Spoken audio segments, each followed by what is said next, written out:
ng COVID-19, ang kailangan natin ay tama at totoong impormasyon, hindi fake news. Huwag ka agad maniniwala sa nababasa at naririnig. Ang pagkalat ng mga maling paniniwala tungkol sa COVID-19 ay nagdudulot ng panik, takot at maling desisyon. Laging i-double check kung saan nanggaling ang nabasa o narinig. Maging mapanuri at i-share lamang ang tamang impormasyon. Sa wastong pag-iingat, ang virus hindi kakalat. COVID-19, kayang-kaya nating tapusin.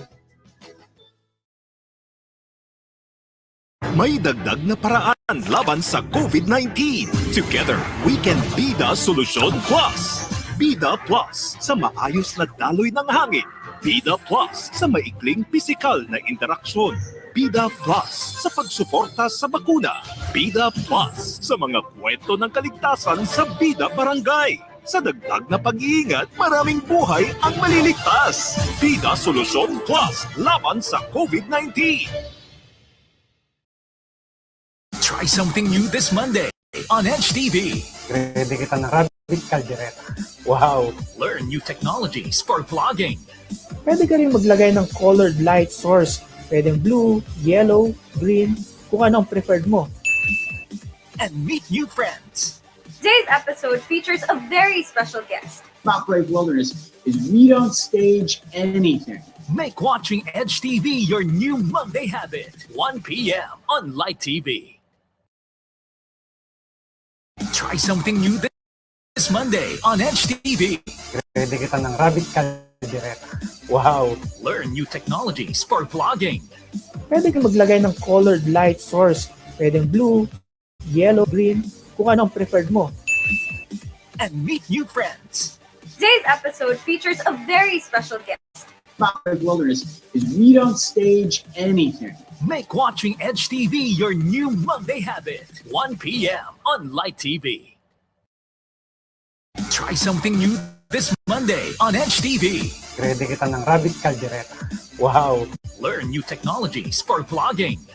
Pwede ka rin maglagay ng colored light source. Pwedeng blue, yellow, green, kung ano ang preferred mo. And meet new friends. Today's episode features a very special guest. Top-grade wilderness is we don't stage anything. Make watching Edge TV your new Monday habit. 1 p.m. on Light TV.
Hello, people of the Philippines and the world. We are back for episode 3 of Edge TV's weekly show right here on Light TV, God's channel of blessings.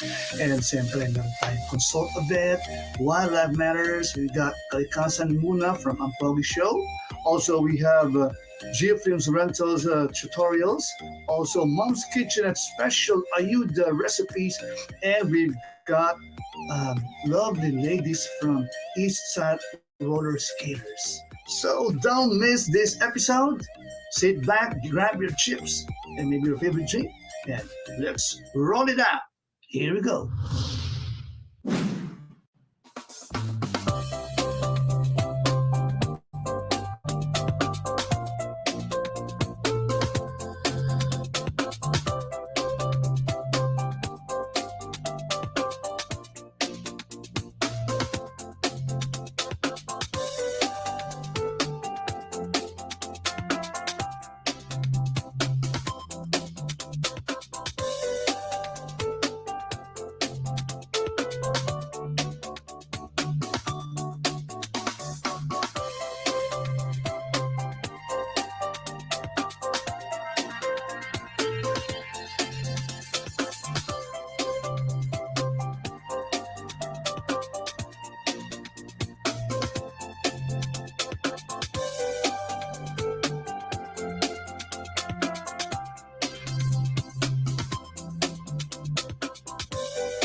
Welcome to the Consultavet Show.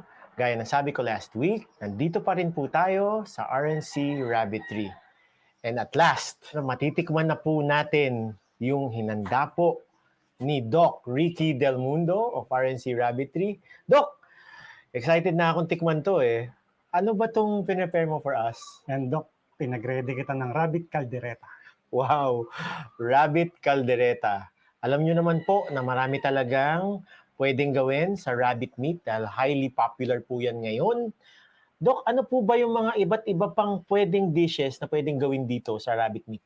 Doc, halos lahat naman ng putahe pwede mong gawin sa rabbit. Pwede yung tinola, pwede yung adobo. In fact, ano talaga nung last December, marami nagra-rabbit lechon. Wow! Okay. And for the information of our viewers, nga pala, rabbit meat is very, very healthy. Bakit? Kasi po, ano ba yung kinakain nila? Yung feed po nila gulay din at saka rabbit pellets. And napaka-healthy po nitong ganitong klaseng meat. So, Doc, anong age ba or may certain weight ba na kailangan ma-meet bago mo i-prepare yung rabbit for rabbit meat? Yes, Doc. Dito sa RNC Rabbit Tree, umaabot talaga ng 3 to 4 months bago namin na-avail yung 2 kilos pataas na timbang nila bago natin ma-serve. Okay, Doc, nabanggit mo kanina na 4 months dapat yung rabbit before siya i-prepare for food, di ba? Bakit, Doc? Pag lumagpas ba siya ng 6 months, iba na yung quality ng meat ng rabbit? Yes, Doc, nag-affect din yung texture ng meat. So iba na yung texture ng meat pagka medyo mature na siya. Okay, viewers, talagang kailangan po hanggang 4 months lang yung age ng rabbit bago siya i-prepare for meat. Yun. So, Doc, excited na akong tikman itong ating rabbit meat. So, Doc, uunahan ko na ha, Doc. Titikman ko na yung pinrepair ni Doc Ricky dito sa kanyang farm na caldereta. Wow. Mukhang mapaparami pa yung aking kanin. Doc, kain na tayo. Sige, Doc. Alright.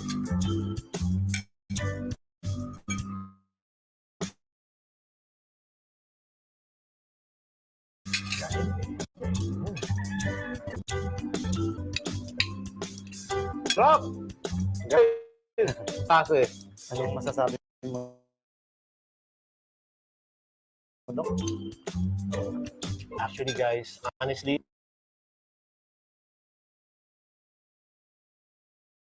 so I highly recommend that you try it. Besides its deliciousness, it's healthier than anything else here.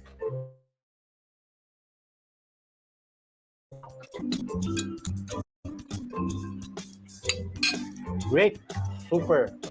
Super! Doc, sa mga rabbit dishes na nagawa mo, ano yung pinaka-favorite mo, Doc?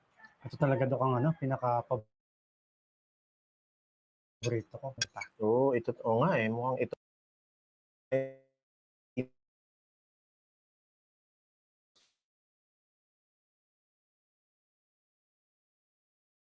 Ginawa ko with rabbits.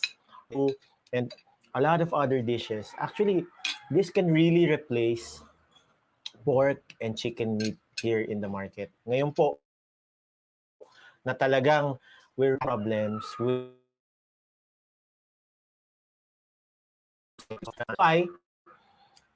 siguro alam mo rin to, Doc, na may programa yung ating government na talagang i-propagate yung rabbit meat industry here in the Philippines.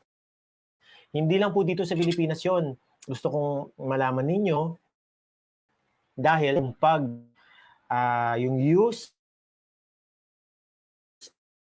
and legal yon. Talagang they do that all the time, especially in Europe. Alam nyo, kaya ko ubusin talaga to eh. Sobrang sarap. No?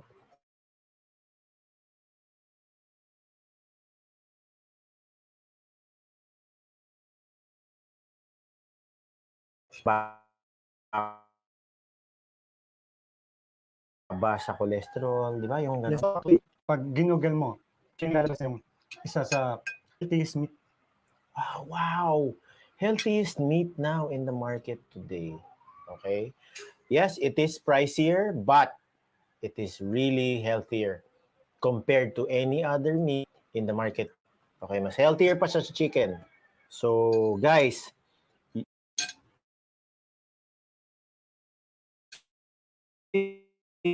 and still, taste the goodness of chicken, right? Guys, mag-aaral na rin ako magluto para lang magawa ng rabbit meat, guys. Okay, here at RNC Rabbitry. Thank you, Doc, ha? Thank you sa... Great. Doc, if I may ask you a question, Doc.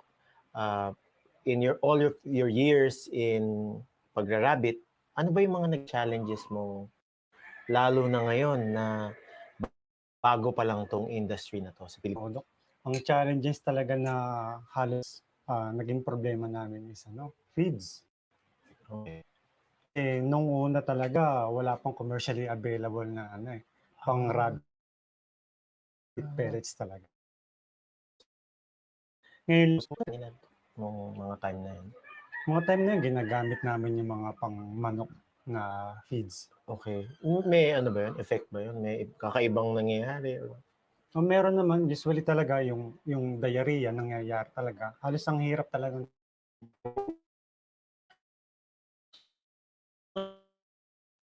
Naman, okay na? I mean, Rabbit pellets. oh, wow. Doc, curious lang ako kasi talagang I really enjoyed my stay here in your farm and enjoyed your food, the one you prepared, rabbit meat. Doc, ano yung gusto mong i-advise sa lahat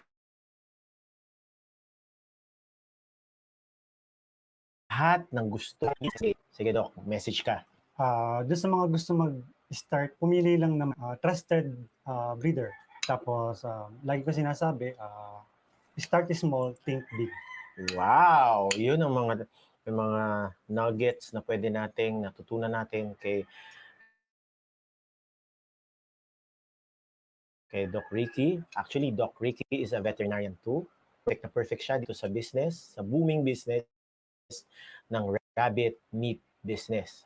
Consult a Vet, please join the group, Consult a Vet Facebook group, and don't forget to like our page, Consult a Vet Facebook page.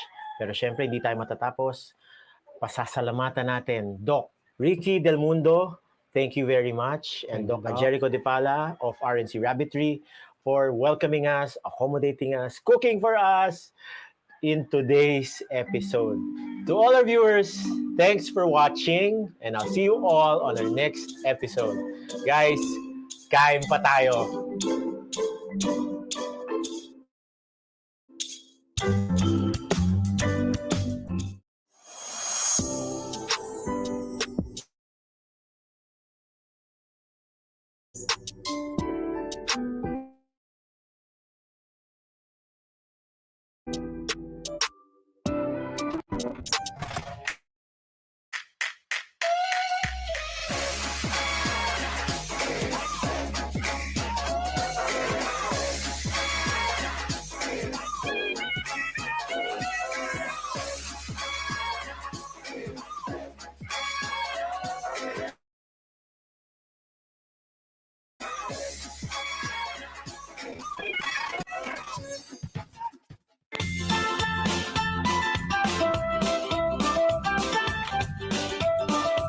Mom's Kitchenette, the Kitchenette cooking season tayong bagong recipe day na gagawa to ng marami. Sabi ko nung sa last episode ko, itong recipe na to, ginawa ko to kasi combination to ng gusto ng husband ko at saka gusto ng mga kids ko. So, mahilig siya sa fish. Yung kids ko, mahilig sila sa noodles. So, instead of noodles, gagawin natin siyang kahit papano is mas healthier than the noodles. Kasi gusto nila everyday noodles, which is hindi pa pwede. And of course, budget, time efficient din is especially ako, during the pandemic kasi, nasaktuhan na I just gave birth and yung baby ko, meron siyang, nabanggit ko last time, yung late baby ko, meron siyang genetic condition. So, kailangan most of the time nakatutok lang ako sa kanya. So, kailangan kapag nagluto ako, mabilisan lang. So, friendly and time efficiency na recipe na to. Again, I know most of you guys, alam nyo na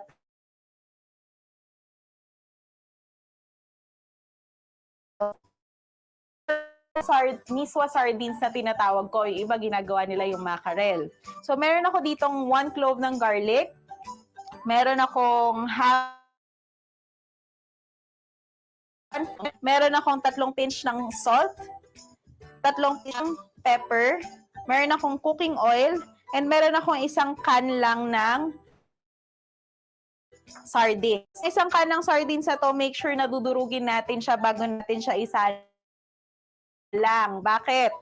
Kapag mitsahan ng away nyo, kasi ilang isda lang ba ang piraso ng isang lata. Para naman di, kumbaga sahog-sahog lang natin siya miswa.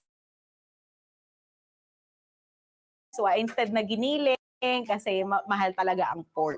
Tsaka mataguin yung pork, unlike nito, parang luto na kasi ito eh. Kumbaga, iinitin mo na lang, gigisahan mo na lang. So, talagang time efficient siya. Tapos, syempre, water and our miswa. So, start tayo.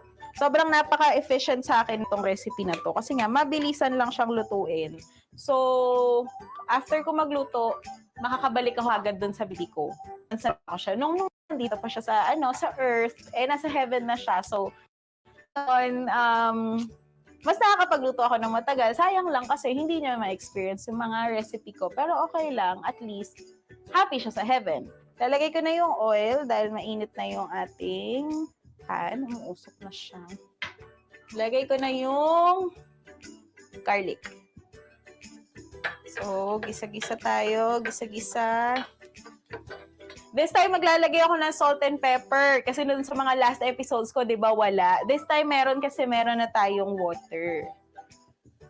Baka sabihin nyo na naman, ko na nagkakaroon ng lasa. Ayan. Pag nagsasabi sa sure na, hindi siya spicy kasi ayaw na ng mga anak ko yung spicy. Ito yung originally ginagawa nila yung mackerel nga, kagaya ng sinabi ko kanina, pero wala naman nagpapaayuda ng mackerel eh. Tsaka, rin siya, may kamahalan din ng mackerel. Magkano ang mackerel? Siguro yung malaking size ng mackerel is like 60 pesos, 60 plus. Eh, ang sardines, magkano lang? Wala pang 50 pesos. Tapos yung miswa natin, magkano lang din? 20 pesos lang. Ito, kalahati lang ng plastic to. Yung miswa natin, kalahati ng plastic. So, there. So, after natin isute yung onion and garlic, ilalagay na natin si sardines kasi igigisa natin siya para mawala yung kanyang lansa. Ayan. Ayan na, nag-uumpisa na ako matakot sa mantika. Ayan. Make sure ha, nadudurugin nyo siya. Sa inyo, takot ako sa eh. Ayan.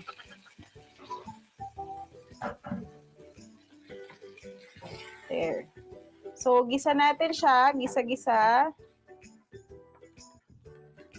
Ayan, nakita nyo tuloy takot ako sa mantika. Ayan. So, ulitin ko, luto na yung sardines. Dahil sa lata pa lang, luto na yan. So, hindi mo siya kailangan kuluin ng sobra, gisayin ng sobra, kasi matutuyot siya, masusunog. So, lagay na natin kagad yung water. Lagay natin yung water. This time, dyan mo siya hihintayin na kumulo. Anuhan natin ng konti yung ating apoy. Gustong-gusto rin kasi ng husband ko yung miswa. Tapos yung kids ko, yung noodles. Nung natikman nila to, lalo na yung pangalawa ko, yung babae ko, puro gusto na niya, puro yung noodles lang yung miswa noodles lang yung kinakain niya. Kasi yung naman, hindi siya kagaya ng ibang mga noodles na, maraming preservatives, tatlong araw bago matunaw. Tsaka ito, talagang ako yung nagluluto. Ako yung gumagawa. Tapos yung husband ko, minsan nag-request siya, gusto niya may patola. Depende naman sa luto. Kasi yung miswa, ibang miswa yung may giniling, yun yung nilalagyan ko ng patola. Pero kapag sardine, simpleng lang talaga. So, cost efficient, time efficient, sobrang budget friendly siya. Since kumukulo na siya, mabilis nga siyang kumulo, pwede na nating ilagay yung miswa. Ayan. Ihahalo na natin siya. Make sure na pag nilagay niyo yung miswa, once na lumambot na siya, hahaluin natin ng mabuti kasi ang miswa natin nagdidikit-dikit. Lalo na yung mga ordinary na miswa, yung mga mumurahin sa palengke. Kahit mumurahin yan, pwede nating gamitin yan. Basta gagawa mo ng paraan na maganda pa rin yung kalalabasan niya. Kagaya nito, itong miswa na binili ko, mumurahin lang to sa palengke, nire-repack. Pero, maganda naman yung kinakalabasan kapag niluluto ko. Kailangan lang haluin mo siya ng haluin. Yung baby ko kasi na yon, gusto nun laging may kausap. So, meron siyang weak muscle condition. Yun yung genetic condition niya na nabubuhay siya. So, hindi siya masyadong nakaka-move. Kaya hindi siya nakakagalaw. Nag-therapy session nga siya eh. Pero, ang hiling gusto niya lagi may kausap siya. TikTok. Gusto may favorite siya yung Savage Love. Yun yung favorite niyang music sa TikTok. So, ang ginagawa ko, pag magluluto ako, kailangan ko siya iwanan, di ba? Kailangan ko siya iwanan sa bed, magluluto ako. Ipi-play ko yung music na yon habang nakahiga siya, habang hinihintay niya ako. O kaya, nanonood siya ng Cocomelon. Lalagay ko siya sa seater niya, nanonood siyang Cocomelon. Ayan. So, medyo hiwa-hiwalay na yung miswa natin. So, pwede ko nang ilagay yung salt and pepper natin. Pagsasabayin na. Ayan. Tapos, mix-mix tayo. So, yung miswa natin, make sure na lutong-luto na kasi minsan may mga miswa na, lalo sa ordinary din, yun, yung medyo matigas pa siya, yung chewy, kala mo kumakain ka ng bubble gum. So, ayan. So, eto, kulong-kulo na siya.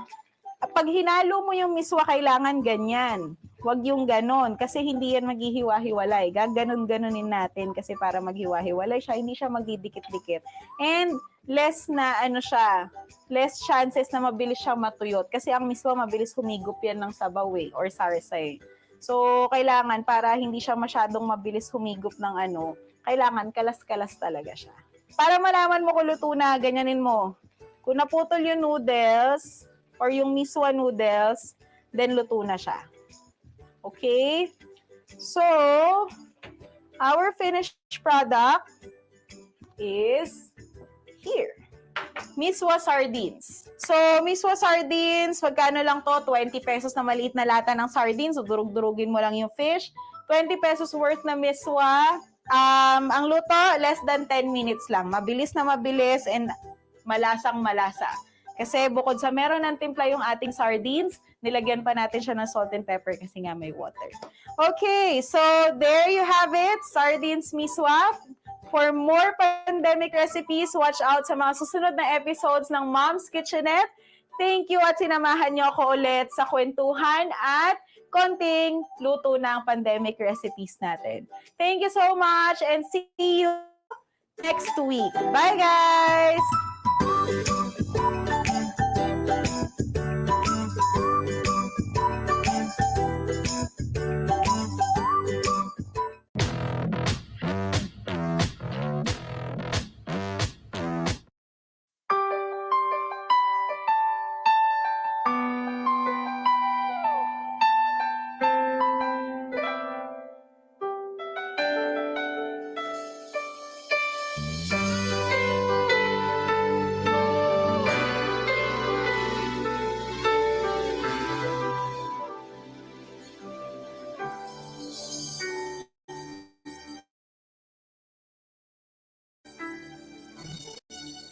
Aking pag-ibig, mukha mo ang andyan.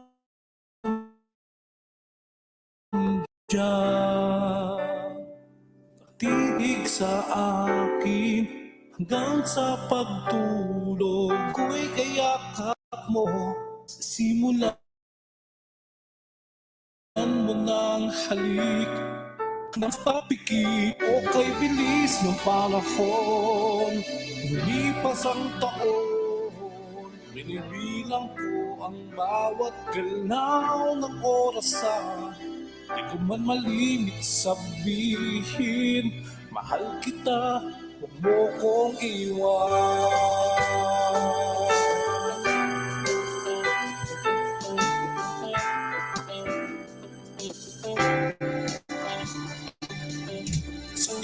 Umaalis, ako'y magpapaalam, di maaring ako ay iyong mahagyan. Sa aking pagdating, di mabilang ang ngiti, o kay sarap mong mahalin, mga matay nagnininig, di ko batid na dapatin. Pagsubok at dilim, di mapigil mabalot ng takot ang isipan. Muling hinihiling, mahal kita, huwag mo ko iwan.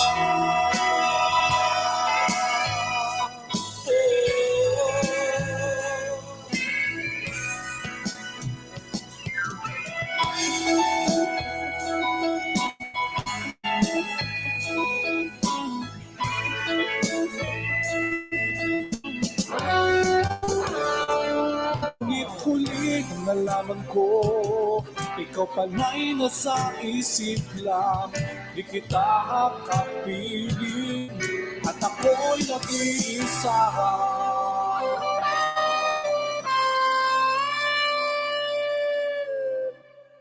Ngunit aking sasabihin, minahal kita at iyong iniwan.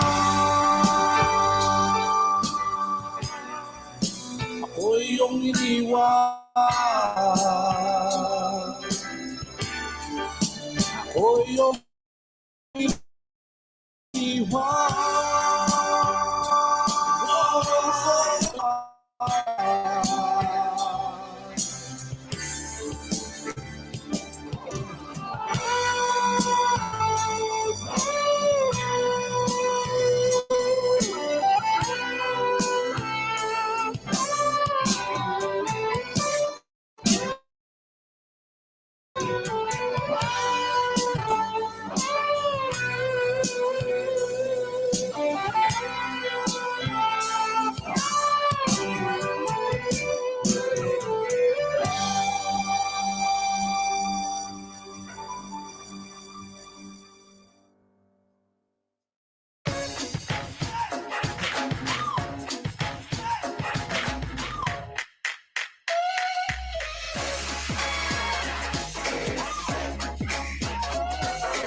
Hey, what's up? This is Genie of G Film Rental and welcome to my channel.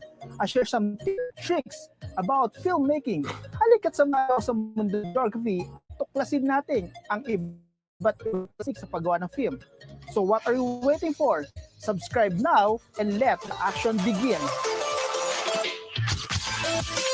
Action!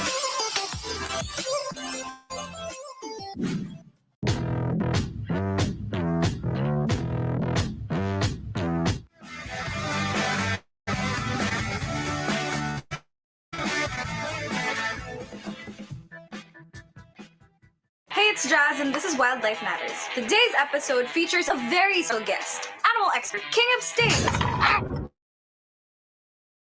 and Emmy Award-winning host from the Wilderness YouTube channel. He is Coyote Peterson. At Wildlife Matters, we love to make videos about animals, even the non-charismatic ones, which are basically animals that people don't usually know about. And that is something that Coyote, through his channel Brave Wilderness, also shares as well. And as someone who is so successful in educating others about wildlife, I wanted to sit down and have a conversation with him about how filmmakers can also educate others about animals, whether it be through content creating or just educating your friends and family members about animals. Before you became an animal expert, how did you start to develop a love for animals? you know, I consider myself a self-taught animal expert, just like you, right? I didn't go to school to become a wildlife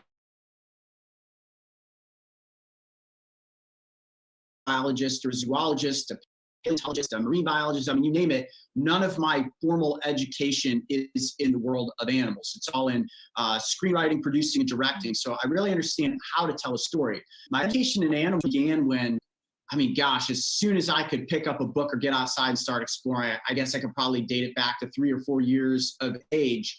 And that was really when I started to get into like 7, 8, 9, 10, 11, that I would spend a lot of time at the library where I would just basically check out any book that I could, from encyclopedia to field guide to, you know, basic pamphlet on animals. I just absorbed information and taught myself. And I probably couldn't write you a journal quality paper on the evolution of a certain salamander species, but I can tell you a whole lot about a whole bunch of different salamanders. And then when it comes to my line of work, being able to know a little bit about a lot of animal species gets you a long ways. Not to mention the fact that I do extensive research before we go out on our production trips. So the term expert is, I guess some people may argue, well, you don't have a degree in that. How does that make you an expert? Well, if you're really good at something, I guess that's what makes you an expert at the end of the day. And I work really hard at it, even though I didn't, you know, pay a bunch of money to go to college to become a biologist. I've definitely put in the work and have the experience at this point. So not to say that there's any less value in somebody writing a journal paper, because those certainly have their equal value in the world of science. But when it comes to sharing the animals and promoting a message of conservation and inspiring people to get further educated to promote that conservation, that doesn't happen a whole lot in scientific papers, because who reads these papers? I don't know, other scientists, but that's not going to be read by young kids that are then going to want to pursue that career, right? So the work that you're doing, the work that I'm doing, is equally as important as a lot of the more hardcore science that's being done out there, at least in my opinion. You don't need a degree to learn about animals. Spend your time in a library, watch videos, surf the net, do research. If you're passionate about animals, you can hone your skills and educate others about them as well. One of the things I notice about you guys and what I love about the videos that you guys do is that you talk a lot about animals that people don't typically search for. In the Philippines, we know more about species from America and Africa, more than the species that we have in our country. How are you able to create stories and messages about animals that people aren't typically interested in, or that people don't really know about it? Great question. You know, a lot of my drive, and Brave Wilderness's drive specifically, is to, like you said, hone in on those creatures that people don't know a whole lot about. I think people love, thrilled, and excited about the things that they didn't know anything about. I feel as humans, we get like this inner drive within us the second that we're like, oh yeah, I know everything there is to know. And then stumble upon something that they're like, wait a minute, there's a what out there? Nobody's ever talked to somebody that walks away from, you know, we'll just use one of our videos, for example. It's like, I'm salty at you. I'm a little upset that I learned something today about something that I knew nothing about. You know, so people love that experience. And we feel it's incredibly important for people to recognize and appreciate some of these species that nobody really put in the spotlight before. And I think my drive for doing that comes from the love of my two favorite animals in the world, which are the common snapping turtle and the wolverine. Two species that when I was a kid, there was virtually no literature on these animals. Like a picture of a wolverine might pop up in a book because it's part of the weasel family and they're related to skunks and badgers.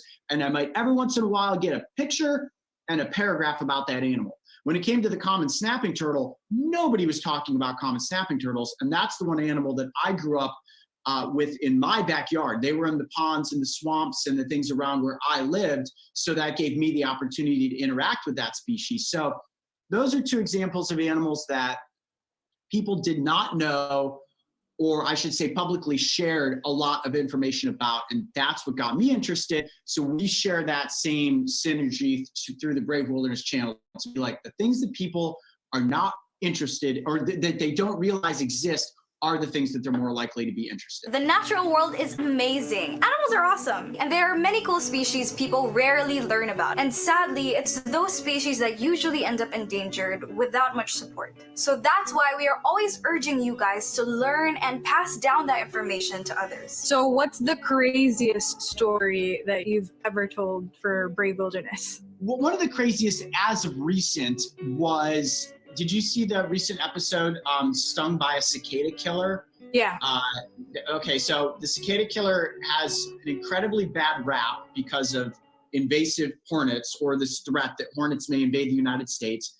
People kept thinking that they were seeing giant hornets because they were cicada killers. So we went to Texas to film Alligator Gar, but we showed up for the Gar, and on the morning that we were scouting the location that we were going to put in the boats and go out on the river the next day, I kid you not, a cicada killer landed at my feet and went into a burrow. What's unique about Brave Wilderness is we don't stage anything. Now, if we set up a scenario or work with an animal in a wildlife sanctuary, we're obviously very transparent about that. We had no intention of filming that episode, but you know, the natural wildlife enthusiasts that we are, we're like, well, dude, we got to see if we can catch it. We're geeking out because we're like, oh my gosh, this thing is huge. It's so cool. We should film an episode. And then we were like, man, should I come out of Sting retirement to get this creature off of the villainous hit list that it currently is on? Like, there was no intention to go out and film another Sting episode. Between the time we caught the cicada killer, which was about 9 a.m. in the morning on a Tuesday, through about 3 o'clock in the afternoon, we conceptualized, shot, and completely in the field produced that episode, and then released the animal back into the wild. Well, it escaped in the process of filming it right after it stung me. But that's how that episode came together. And I think at this point, it has close to like 9 million views. I like how you talked about an animal that was often demonized by a society. And it's the same thing that I felt watching your rattlesnake video. When I saw your video, I was like, oh my gosh, you know, this is so true. And I don't know if it's the same in America. Here in the Philippines, the moment they see a snake, whatever kind of snake it is, they'll assume that it's a cobra and they'll kill it. I would say 9 times out of 10, when people see snakes, it doesn't matter if it is a non-venomous, completely harmless garter snake. Cut its head off with a shovel. Why? People, it's a lack of education that people have about snakes that has vilified them for all of these years. And speaking on behalf of the Timber Rattlesnake episode specifically, I mean, look, as a brand, and especially one of our size, we're constantly learning from our mistakes. And the mistake that happened and the negative backlash that happened with that rattlesnake episode was a video clip that was posted on Instagram that didn't have enough context. And what people didn't realize is that we were not disturbing a gestation site. We were not interacting with a gravid female. There was a lot of stuff that happened with that once people jump on the bandwagon, it's like, everybody cancel Brave Wilderness. And if you didn't go back and see the video, then yes, it's fair to say you didn't get the context that we were working in disturbed under permits with an expert who is going back to a location that had been destroyed to determine if snakes had moved back through. And the work that we were doing specifically was to promote the preservation of the species. Now, is it fair for people to just jump on a bandwagon and start bashing Brave Wilderness because of the work that we do? Not necessarily, but look, I always understand and am actually happy when people are passionately protecting snakes. If we had a bunch of people piling on being like, why didn't you just kill those snakes? Snakes are evil. I'd be like, dude, this is exactly the problem we're trying to solve. But the fact that so many people got passionate about those snakes, regardless of the context, is a good thing. Yeah. If people want to protect rattlesnakes, that is the overall goal. Now, anybody that follows Brave Wilderness on social media, you know that we don't go out and do anything negative to animals. So I felt it was a little unfair to go down the road some of the people, you know, were complaining about without having seen the video. But for us as a brand, we certainly learned that, oh, okay, we've got to screen our teaser content a little more closely. So, you know, it's a great learning curve, and you're always learning, especially when you're producing and sharing with the world animal content, because people are sensitive. But the people that are sensitive are the ones that are ultimately going to lead to the protection of these species. It is, I think at this point, the most viewed piece of content for any timber rattlesnake content that exists on the internet. The conservation message that came out of that, hopefully, is just going to continue, encouraging the future generations of animal lovers to realize that these animals are not out there as a threat to humans. And if you saw what we went through to get to the places where we even found these snakes, it was extreme. The world is full of misconceptions about wildlife. The cicada killer, for example, was mistaken for the invasive murder hornet. Or what about snakes in general? Like any species of snake, always looked at as evil and people always want to get rid of them. And they're being wiped out for the wrong reasons. So that's why we need to share their stories and debunk the misinformation so that people can understand them and learn to appreciate them as well.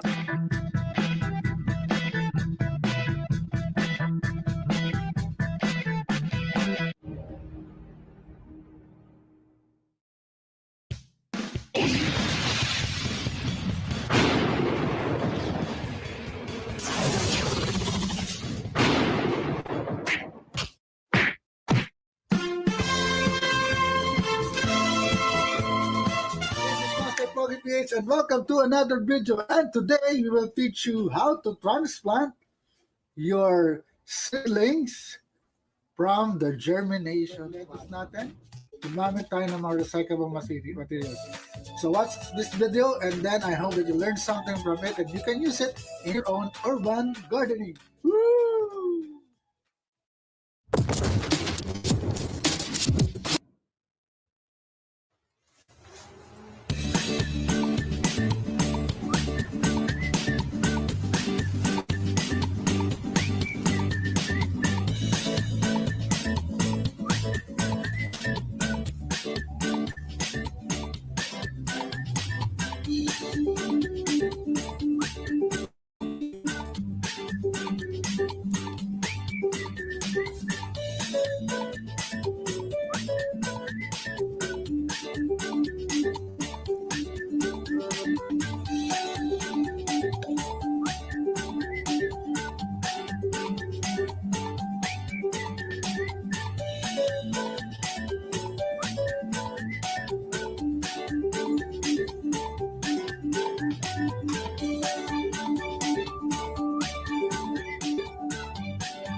skip.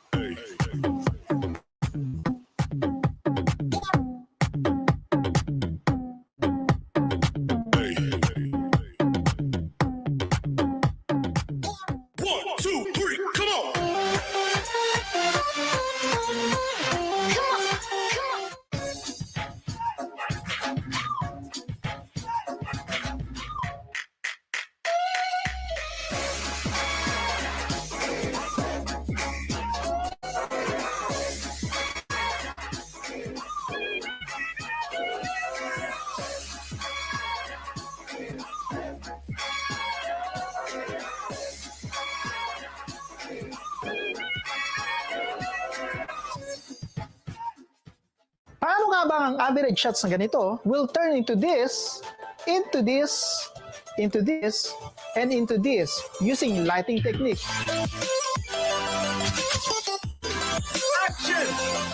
What's up, this is Genie of G-Film Tips, which are creative tips and tricks for filmmakers and content creators. Right now, we'll talk about lighting techniques. Importante ito not only for filmmakers but also for vloggers dahil good lighting can separate amateurs from professionals. Promise, ang laki ng igaganda na itsura ng videos mo kung maganda ang lighting mo. Here's the basic lighting that will improve your video. Simulan natin sa main source ng light for videos. Ang number 1, key light. Ito ang brightest light na ginagamit sa shoot and this shines on the subject's face the most. Ang standard key light ay usually 45 degrees above the subject na pinupwesto sa front or side ng camera. Maaari itong soft light or hard light. Ang soft lighting ay nagagawa sa pamamagitan ng pagkakaroon ng malaking light source. Ito ay mas flattering tignan sa mukha ng subject dahil nagagawa nitong mas gawing soft ang shadow sa mukha. Ang hard lighting naman ay nagagawa by having a small light source. Ito ay nagdadagdag ng distinct shadow sa mukha ng subject, appearing it more masculine. Ang posisyon ng camera to the key light is important kasi it can change the light from broad light to short light. Broad lighting ang tawag kapag ang maliwanag na bahagi ng muka ay siyang pinakamalapit sa camera. Short lighting naman ang tawag kapag ang shadow part ng face ang pinakamalapit sa camera na ginagamit ng mga filmmakers to create dramatic effect dahil nagbibigay ito ng more contrast and depth to your image. Ganito ang itsura kapag key lights lang ang ginamit natin. Ganito naman pag may number 2, fill light. Ito ang second light na ginagamit to illuminate the face of the subject. Kung ang isang side ng camera ang key light, nasa other side naman nito ang fill light. Binibigyan liwanag nito ang shadow side ng face para hindi siya masyadong dark. Pwede itong actual light source or a reflector na binabounce lang light sa mukha ng subject. Ang dapat tandaan when using a reflector, pag mas malapit ito sa subject, mas magiging maliwanag ang side ng face ng subject. Ngayon, may tinatawag na high key lighting and low key lighting. Sa high key lighting, maliwanag ang both sides ng face ng subject dahil almost the same ang intensity ng key light at fill light. Kaya mas madalas itong gamitin sa vlogs, news, commercials, interviews, comedy shows, at sitcoms. Eh, sino ka kasama mo? Yung friend ko, si Marco. Sa low key lighting naman, pag lower ang intensity ng fill light. Meaning, mas may shadow ang isang side ng face for more contrast at more dramatic look. Kaya ito naman ang madalas gamitin sa mga drama at mga seryosong pelikula. Thanks. I get it now. Ito ang itsura kung fill light lang ang gagamitin. Kung naintriga kayo at gusto nyong subukang ibahid ang lighting niyo for your next video pero wala kayong equipment, don't worry, hindi nyo kinakailangang bumili ng mamahaling lights at iba pang filming gear to do that. Dahil pwede naman kayo mag-rent. We have different types of lights and other film equipment na available at very affordable price. Just go to gfilmrental.com and use the coupon code GFilmFamily and enjoy 30% discount. Contact us now. Back to our topic. Ang next ay, number 3, catch light. This is small but important dahil ito ang nagbibigay buhay sa mukha ng subject at dinadraw nito ang atensyon natin sa kanilang mata. Minsan kapag gumagamit ka ng key light and fill light, ito ay nagre-resulta ng double catch light ng mata na minsan ay mukhang unnatural ang dating pero depende yan sa gusto mo. Pero para maiwasan yan, maaaring key light lang ang gamitin mo at i-bounce yung ilaw on the other side of the face of the subject using a reflector or a styrofoam. O kaya naman naman ay gumamit ng malaking diffusion sa light para mas less ang reflection nito sa mata ng subject. To create depth and separation naman, ang kailangan mo ay number 4, backlight, also known as hair light, rim light, or edge light. Ito ay usually nakapwesto sa opposite side ng key light sa likod ng subject. Ginagamit ito to separate the subject from the background at para i-accentuate ang shoulder at ang hair ng subject. Ito ang itsura kung backlight only. Pwede rin itong imimic ang sunlight sa golden hour. Nagkikreate siya ng glowing effect na very attractive tignan sa subject. Para mag-add ng additional depth between the subject and the background, pwede ka rin maglagay ng colored light source. Pwedeng blue, yellow, green, kung ano ang preferred mo. Ganda itong tignan at kikreate pa ng additional depth at contrast. Kung minsan, ang ilaw sa background ay nagdadagdag ng contrast sa mukha ng subject. Ang brightest side ng face ng subject nasa darker side ng background at ang darker side ng face ay nasa brightest side ng background. Ang iba pang lighting technique para mas maging interesting ang background ay ang pagdadagdag ng texture. Mas maganda kung ang backlight ay part talaga ng framing mo, katulad ng bintana o lamp. Kung walang window at solid wall ang background mo, maaari natin lagyan ito ng accent light. Ito ang magkikreate ng illusion ng window light na magdadagdag ng visual interest. Nagdadagdag din ito ng leading lines to draw attention to your subject. Important tip, kung maaari, all lighting should be motivated from a practical source light para mas maging kapani-paniwala sa audience mo ang iyong lighting at hindi artificial lighting lang. Maaari kang gumamit ng mga natural light source kagaya ng bintana, lamp, or even electronics like light from a cell phone screen, Christmas light, and monitors. Ito ay nagdadagdag ng cinematic effect sa iyong video at mas dramatic ang look. Sa commercial, iba ang klase ng ilawan. Minsan, mas malung at di realistic ang ilawan para mas maging attractive ang iyong subject as much as possible. So review natin. Ito ang key light, ito naman ang fill light, at ito ang backlight. Astig, di ba? Ito ang itsura kapag ang ilaw lang ay ang key light. Ito naman ang itsura kapag ang ilaw lang ay ang fill light. Ito naman ang itsura kapag ang ilaw lang ay backlight. So kapag backlight at fill light, ito ang itsura. Kapag sinama natin ng key light, ito ang itsura. Ay naging maliwanag para sa inyo ang explanation ko about lighting. Take these simple ideas and make them work for your next videos para mas maging professional looking ang mga gagawin mong vlog or kung anumang professional videos. This is Gino G Film Tips saying, do what you love, you are created to be creative. Action!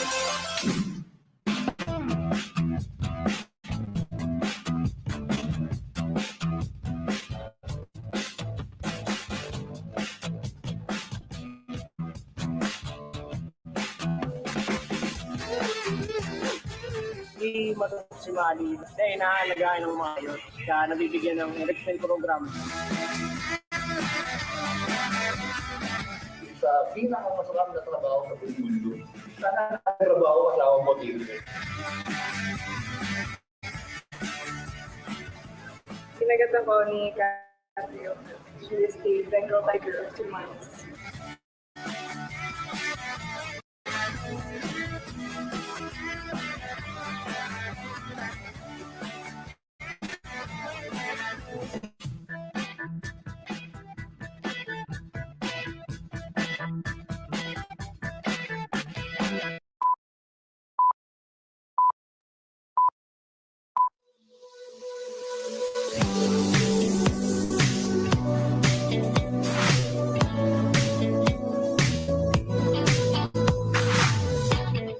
Di mo ba nakikita buhay mo'y walang sigla? Di mo ba naririnig sigaw ng iyong isip? Manali, magtiwala at ang araw ay sisikatin. Ang mahalaga, pagmamahal, palang araw ay makakamit. Pilit na hinahanap ang kaunlakan.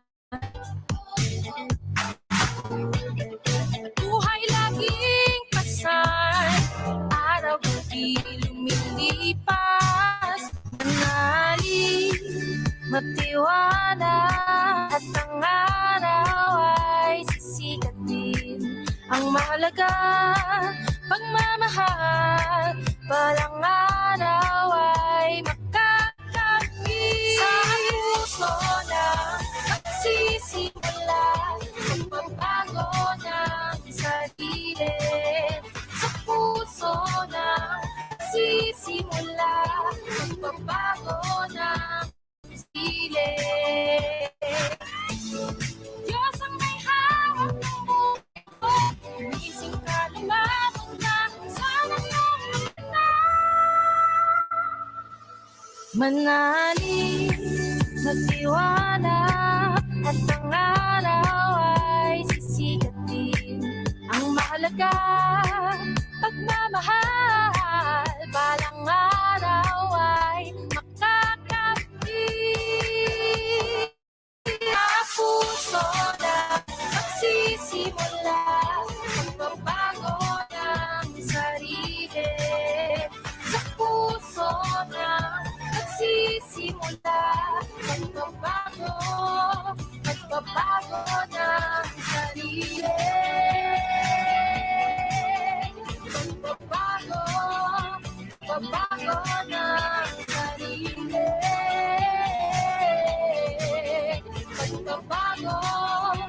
Pagbago ng sarili. And that's a wrap. Thank you so much for locking in for the past hour. We trust that you enjoyed the solid segments that we had. And catch us again next week, same time, 2 p.m. only here on Light TV, God's Channel of Blessings. And this is DJ Raymond of Edge TV Philippines signing out.